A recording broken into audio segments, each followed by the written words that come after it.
Então vamos começar aqui, né? Então a gente na aula anterior aí a gente trabalhou com o processo de desenvolvimento industrial brasileiro nos períodos iniciais, finalzinho do século XIX, início do século XX.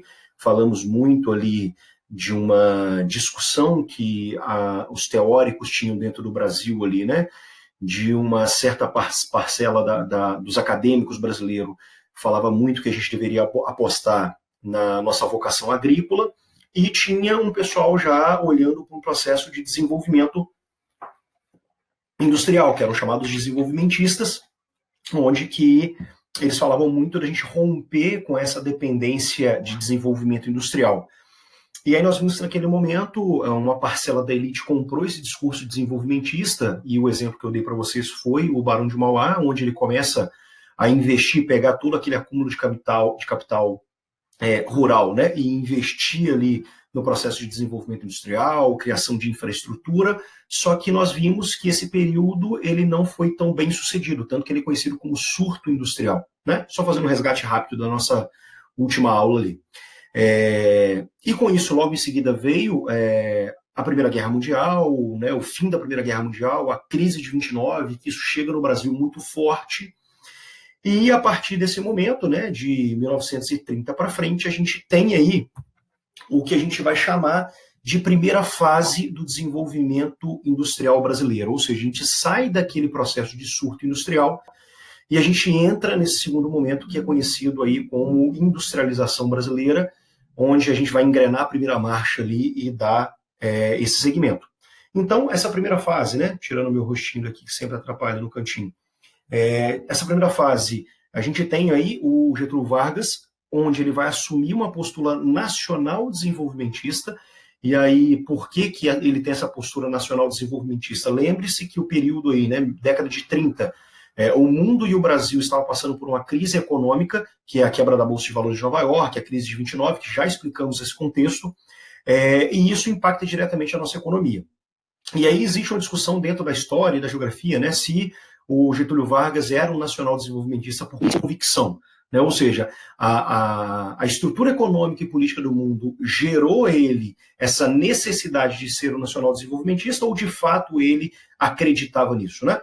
Independentemente se é um ou se é outro, a postura do governo dele foi uma postura nacional desenvolvimentista, e ele tinha um lema ali naquele momento, né? Ele levantava uma bandeira que é a bandeira conhecida aí como a política de substituição de importações, né? Então, presta muita atenção nesse conceito, porque a gente vai trabalhar que existem dois tipos de desenvolvimento industrial tardio, né? Entendendo que o Brasil aí é um país, assim como os países emergentes, que teve um processo de desenvolvimento industrial tardio. Isso quer dizer meados aí do século XX, né?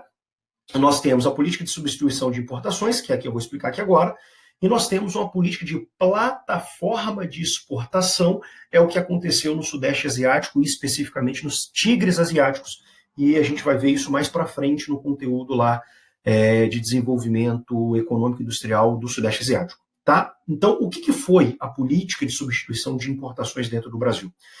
Vargas, naquele momento, né, ele levantava essa bandeira falando que a gente deveria reduzir aí a nossa dependência econômica e industrial brasileira.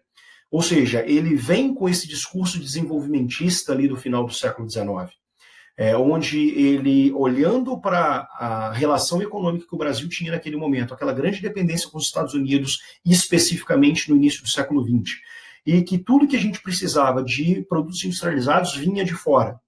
Ou seja, a gente tinha uma relação dependente, ainda hoje, né, mas hoje um pouco menos, a gente exportava matéria-prima, um produto primário sem valor agregado, né, e importava produtos industrializados. Então ele levanta essa bandeira, e a pergunta que fica aqui agora é como? Né? Como que eu gero esse processo de substituição de importações?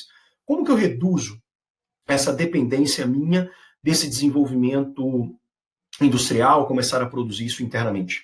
E para isso Vargas, ele assume que o Estado ele vai ter que ser esse Estado protagonista, né? Ou seja, nós temos aqui agora uma relação que é ainda sendo constituída tanto no mundo, né, como no Brasil, que é uma relação onde o Estado ele vai assumir uma postura keynesiana, né? Vamos resgatar lá esse conceito, rapidinho aí, né? Crise de 29 é também conhecida como a crise do liberalismo econômico. Né? E qual é a economia política, qual é a proposta política que surge para substituir? Uma proposta que é conhecida como o keynesianismo. Né? Ou seja, se antes eu tinha um Estado que não intervinha na economia, o laissez-faire, laissez-passer, né? A economia tem ferramentas para se controlar, e deu ruim, ou seja, gerou ali a crise econômica de 29, eu tenho que criar um modelo agora que é um modelo onde o Estado ele é grande, ele é mais presente, ele intervém, ele investe, ele produz formas e condições para a elite nacional investir.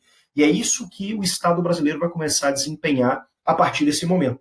Né? Ou seja, num primeiro momento, ele cria ali o que nós chamamos de capital público, ou seja, ele cria um banco, Banco Nacional de Desenvolvimento Sustentável. Hoje, né, naquela época, era somente BNDE, ou seja, Banco Nacional do Desenvolvimento, o Szinho entrou depois.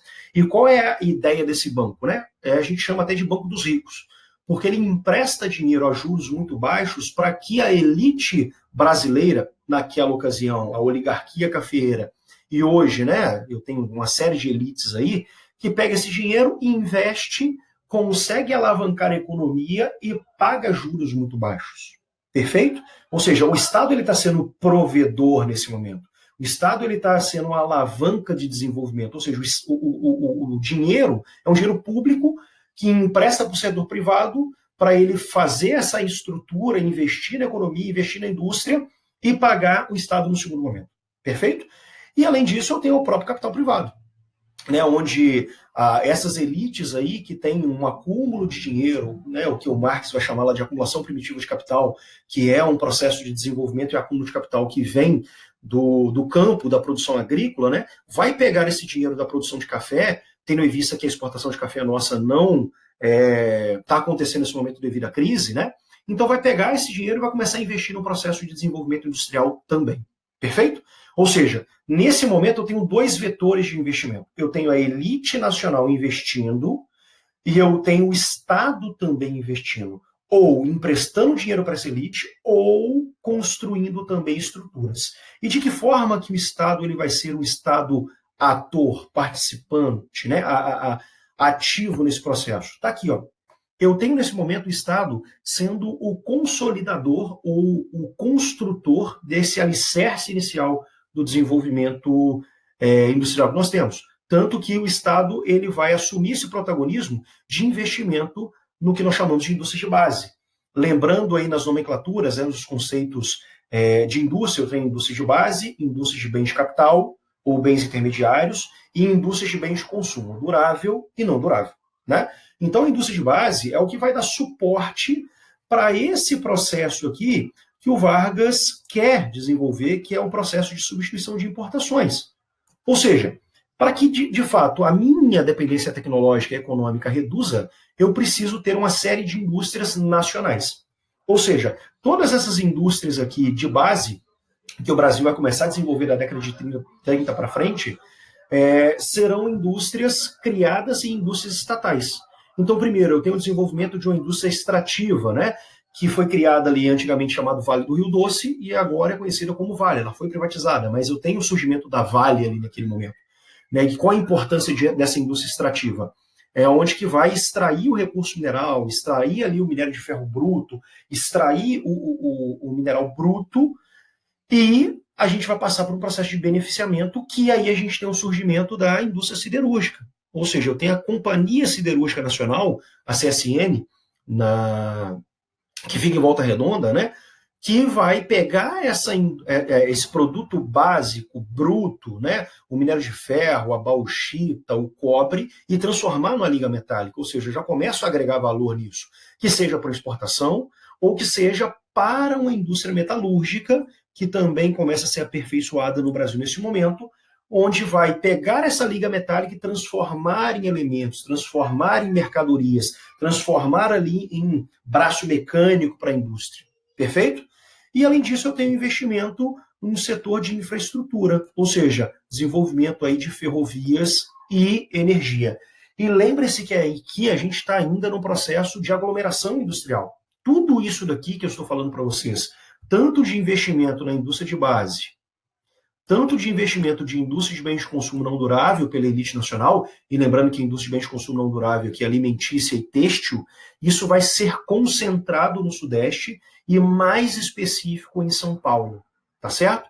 Onde nós temos ali uma convergência de fatores que nós já trabalhamos, eu tenho ali a concentração de capital, ou seja, a elite histórica do Brasil está ali, eu tenho uma abundância e um excedente de mão de obra no mercado consumidor, eu já tenho infraestruturas postas, né, de ferrovias, de energia ali, e que isso vai culminar nesse alavancamento do processo de desenvolvimento industrial brasileiro.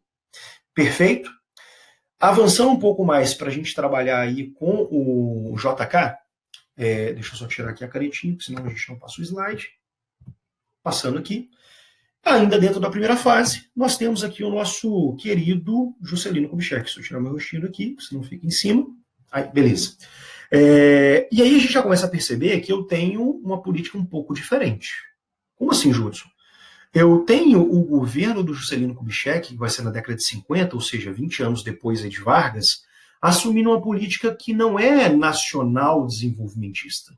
E sim, eu tenho um processo de desenvolvimento inicial, incipiente, onde nós dependemos ou voltamos a depender de um capital estrangeiro, de um capital internacional. Então a gente tem o início do desenvolvimento aí internacionalista dentro do Brasil. E de que forma que o Juscelino Kubitschek ele vai estruturar isso daí?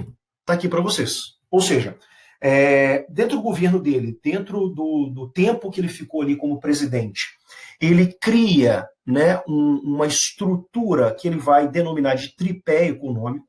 E aí, por que a gente chama de tripé econômico? Eu tenho 3 vetores de investimento. Eu vou ter o Estado como um vetor de investimento, eu vou ter o capital nacional ou a elite nacional como um vetor de investimento, e eu vou ter o capital estrangeiro como um outro vetor de investimento. Por isso esse tripé econômico. Perfeito? E dentro disso, né, qual seria o papel desse Estado aí? O JK, ele criou ali para ele o que no governo dele ficou conhecido como plano de metas. O que seria esse plano de metas, né? Esse plano de metas. Ele tinha 31 objetivos ou 31 metas a se cumprir ao longo do seu governo, ao longo do seu mandato. E ele tinha um lema, ele tinha um jargão, que é desenvolver o Brasil 50 anos em 5, ou seja, em 5 anos de governo. E lembrando que hoje, né, a gente tem uma estrutura de 4 anos, onde o presidente fica, na época não tinha reeleição, logo o presidente ele ficava 5 anos. Então, ou seja, ao longo dos 5 anos de governo dele, ele tinha por objetivo desenvolver o Brasil 50 anos. Então, o que a gente já está entendendo é que ele tem pressa, ele tem fome, ele tem pressa de desenvolvimento. Perfeito? Então, primeira coisa que ele vai fazer, né, ele enquanto Estado, o Estado nesse momento, ele vai investir aí especificamente no desenvolvimento e no suporte de infraestrutura. Ou seja, o Estado ele vai continuar investindo em indústria de base, assim como Vargas fazia, mas aqui agora ele vai ter um olhar além de investimento de indústria de base em 2 setores principais. Ou seja, se eu estou aumentando o desenvolvimento industrial dentro do Brasil, obrigatoriamente eu tenho que ter uma preocupação com as minhas fontes de energia. Ou seja, mais indústria, maior a minha demanda de energia, por consequência eu preciso criar e desenvolver ali mais condições energéticas para o meu desenvolvimento industrial. Perfeito? E, além disso, eu tenho um investimento específico num sistema de transporte, que é o sistema de transporte rodoviarista. Tá? E aqui eu chamo a atenção muito de vocês nesse ponto especificamente. A gente crucifica e criminaliza muito aí o Juscelino Kubitschek por ele ter sido o implementador de um modelo rodoviarista no Brasil, um modelo falido, um modelo que não deu certo, etc, etc, etc. Mas vamos entender e analisar o que o governo fez com o olhar que ele tinha naquele momento. Né? Ou seja, entenda que eu estou desenvolvendo no Brasil agora, lembrando que o nosso processo de desenvolvimento industrial ele é tardio, né? Ou seja, eu estou falando na década de 50, eu estou incentivando o processo de desenvolvimento, eu estou consolidando esse processo de desenvolvimento, eu estou desenvolvendo a segunda revolução industrial neste momento dentro do Brasil, enquanto o mundo está desenvolvendo a terceira, eu estou consolidando a primeira e desenvolvendo a segunda. Logo, a gente tem sim um modelo ou uma visão do que é moderno naquele momento já está sendo atrasado dos países desenvolvidos. Né? Ou seja, Eu tenho nesse momento, e aí pulando e voltando depois em seguida, eu tenho uma abertura da economia brasileira para investimento de capital estrangeiro, nesse momento. E por isso a gente consolida o nosso tripé econômico. E o que vai vir desse capital estrangeiro? Ou vai vir através de empréstimos, onde eu pego o dinheiro emprestado, eu, enquanto Estado-nação, para investir nessas infraestruturas, ou a própria indústria automobilística, de eletrodoméstico, o que a gente chama de indústria de bens de consumo duráveis, estão saindo lá dos seus países de origem e vindo para o Brasil. E lembrando que é importante a gente fazer essa conexão, esse gancho, esse link aqui agora, né? Década de 50, nos Estados Unidos, eu estou exatamente desenvolvendo a minha terceira revolução industrial, deixando de investir nas indústrias da segunda revolução industrial, e lembrando que a indústria automobilística é uma indústria da segunda revolução industrial, onde lá nos Estados Unidos eu tenho um custo de mão de obra muito grande, o keynesianismo em pleno vapor, um incentivo cada vez maior ali de qualificação e valorização do trabalho através de uma estrutura fordista, salários muito elevados, né? Ou seja, a indústria automobilística naquele momento dentro dos Estados Unidos estava perdendo muito no que se refere ao custo de produção. Matéria-prima muito cara, mão de obra muito cara. Eu tenho poucos incentivos do Estado, porque o Estado está olhando para o desenvolvimento de novas indústrias da terceira revolução industrial.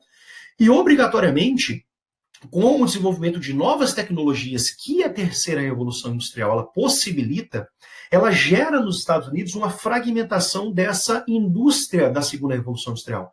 Ou seja, eu tenho uma matriz ficando nos Estados Unidos e o chão de fábrica, que a gente chama, né? Ou seja, o processo de produção sai de lá, porque lá é muito custoso, e começa a vir para os países até então conhecidos como subdesenvolvidos. Né? Vem para o Brasil, vai para o Sudeste Asiático, vai para a Argentina, enfim, procurando países onde o custo de produção é um custo menor, onde vai ter ali leis trabalhistas não tão rigorosas, mão de obra mais barata, isenção de impostos. Então eu tenho a chegada dessa indústria automobilística no Brasil nesse momento. E por que eu falei que eu vou avançar e agora eu vou voltar? Se eu tenho uma indústria automobilística chegando no Brasil nesse momento, e aí eu chamo muito a atenção de vocês para esse ponto específico, né? É questão de prova o tempo todo, e na grande maioria das vezes a gente justifica a adoção do modelo rodoviarista sendo uma justificativa muito superficial, porque logo a gente fala o seguinte, se está vindo indústria automobilística, óbvio que o JK ele vai assumir um modelo rodoviarista, porque carro roda em rodovia, e não em árvore, e não em trilho de trem, né? Essa é uma análise que é até justa, até honesta, mas a gente tem que avançar, a gente tem que aprofundar nessa análise do modelo rodoviarista, tá bom? Então, voltando a explicar aqui a questão do investimento em transporte rodoviarista. Acompanhe comigo, queridos. Primeira coisa que eu falei para vocês aqui.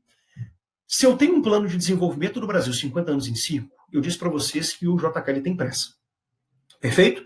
E eu estou dizendo que, olhando para o Brasil na década de 50, a gente vivia ainda um resquício de uma economia de arquipélago. E eu estou resgatando esse conceito que a gente já explicou. O que é uma economia de arquipélago? Eu tenho ilhas econômicas, eu tenho o Nordeste, que tem um desenvolvimento econômico, que não se comunica tanto com o Sudeste, com o Sul, com o Centro-Oeste e com o Norte. Ou seja, eu tenho regiões fragmentadas onde existe uma ausência de infraestrutura que interliga essas regiões. Ou seja, se eu volto lá no conceito de rugosidade, o território brasileiro é muito rugoso. Eu não tenho conexões, eu não tenho articulações no nosso território. E, por consequência, ou por obrigação, eu, enquanto governo, Juscelino Kubitschek, ele tem aí um plano de integração nacional rodoviarista acontecendo nesse momento. Né? E esse plano de integração nacional, ele precisa acontecer de maneira veloz, de maneira rápida. Eu tenho que quebrar essa estrutura de arquipélago econômico.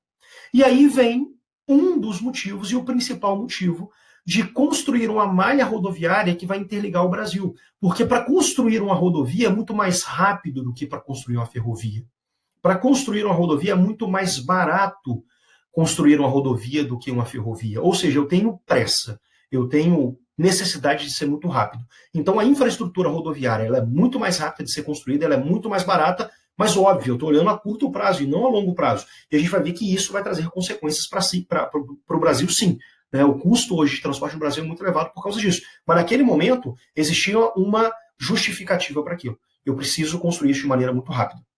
E toda vez que eu estou explicando isso, né, eu sempre dou o exemplo lá das BRs, né? Todo mundo sabe aí que o Brasil ele é cortado por BRs. E todas as BRs têm um número, né? Ou 0, ou 1, ou 2, ou 3. BR 040, BR 116, BR 262, BR 381. Todas elas aí corta Belo Horizonte, beleza? BR 1, 2, 3, 0, 1, 2, 3. Você acha que isso aqui foi tirado de trás da orelha, do sovaco? Claro que não. Isso daí é um plano. É um plano de modernização e um plano de integração, onde todas as rodovias zero, ela interliga Brasília ao Brasil e Brasília a Brasília. Ou seja, eu tenho aí a BR-010, 020, 030, 040, 050 até 090 interligando Brasília ao Brasil. Ou seja, eu tenho uma das metas, né, a 31ª meta do Brasil, do plano de metas do JK, era a construção de Brasília. Ou seja, eu estou tirando a capital, que está no Rio de Janeiro, levando ela para o interior do Brasil, eu tenho que interligar ela, eu tenho que dar condições para que as pessoas cheguem lá e as pessoas saiam de lá. Então, as BR-0 liga Brasília a alguma capital, alguma região do Brasil. A BR-1 são as BRs que a gente chama de longitudinal, corta o Brasil no sentido norte-sul. A 101 margeia o Brasil ali no litoral. 116, mesma coisa. As BRs-2 corta o Brasil no âmbito da horizontal. Aqui assim, ó. E as BRs-3 ligam as BRs-1 e 2. Ou seja, se eu tenho um plano aqui na vertical e eu tenho um plano na horizontal, quem vai fazer a intersecção aqui? A BR-3 vai fazer essa ligação aqui. Beleza? Ou seja, isso é um plano de modernização. Isso é um plano de integração. Eu corto o Brasil, eu rasgo o Brasil de norte a sul, de leste a oeste, por rodovias que eu tenho que interligar o Brasil e fazer com que essas mercadorias que eu estou produzindo no Sudeste comecem a circular no território nacional e as mercadorias que eu estou produzindo em qualquer região do Brasil também chegam ao Sudeste e a minha economia faz com que tenha uma articulação, tenha um aquecimento e tudo mais. E óbvio que também, por consequência, se eu estou trazendo uma indústria automobilística, esses automóveis vão circular numa estrutura rodoviária que eu estou propiciando a partir de agora. Tá? Então, só para a gente fechar aqui e finalizar essa discussão de Vargas e JK. Eu tenho, então, esse tripé econômico, o Estado com essa função de investir em indústria de base e, além disso, consolidar a infraestrutura de energia e de um transporte rodoviarista para interligar o Brasil, beleza? Eu tenho um capital nacional, ou a elite nacional, que vai continuar investindo em indústria de bens de consumo não duráveis. E eu vou ter o capital estrangeiro, que vai vir através de empréstimos ou investimento para toda essa estrutura aqui que eu tenho que desenvolver, e a chegada dessas indústrias de bens de consumo não duráveis. Perfeito?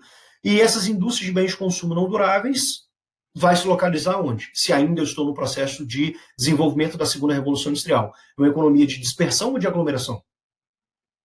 De aglomeração. Ou seja, ela vai se localizar no Sudeste, especificamente em São Paulo, e mais específico no ABC Paulista. Que naquele momento era ABC Paulista, né? Santo André, São Bernardo e São Caetano, e hoje é quase o alfabeto inteiro. Eu tenho A, B, C, D, G, O Paulista. Santo André, São Bernardo, São Caetano, Diadema, Guarulhos e Osasco fazem parte aí desse grande bolo de um processo de desenvolvimento industrial brasileiro. Beleza? Então, para a gente fechar de vez, só fazer um exercíciozinho aqui. Propus um exercício para você, se eu tirar o meu rostinho daqui. Ó. Então, vamos lá. Um exercíciozinho rapidinho só para a gente matar isso e fixar aí. Analise as seguintes afirmações que tratam do processo de industrialização no Brasil. 1. No governo de Getúlio Vargas, foram criadas as condições de infraestruturas necessárias para o desenvolvimento da industrialização brasileira? Sim ou não? Pensa aí. 2. O governo Juscelino Kubitschek priorizou a construção de rodovias e obras para gerar energia? Sim ou não? E 3. Na década de 1990 foi marcada pela globalização da economia e a consolidação do Brasil como um grande exportador, um grande produtor e exportador de tecnologia. E aí, pensa, mesmo não explicando aí a década de 90, que a gente vai vir ainda, né? Mas só com informações que a gente tem da atualidade, a gente já sabe se isso é certo ou se é errado. Então, a alternativa correta aí é a letra B. Por que letra B? Primeiro, explicando por que a letra C está errada, né? Na década de 90, foi marcado pela globalização? Sim. E a economia, o Brasil se consolidou como um grande exportador de tecnologia? Gente, só olhar para a nossa realidade de hoje. Nunca fomos, e hoje, além disso, hoje a gente dá muita pouca importância ao processo de desenvolvimento e autonomia tecnológica do Brasil. E a afirmativa 1 e 2, eu acabei de explicar, sim, o Vargas, ele dá condições para o desenvolvimento da indústria brasileira, investindo em infraestrutura, e o plano principal do Estado, do Juscelino Kubitschek, foi investimento em rodovias e obras de geração de energia. Beleza? Bom, era isso e um beijo até a próxima aula, queridos. Beijão aí para vocês. Até!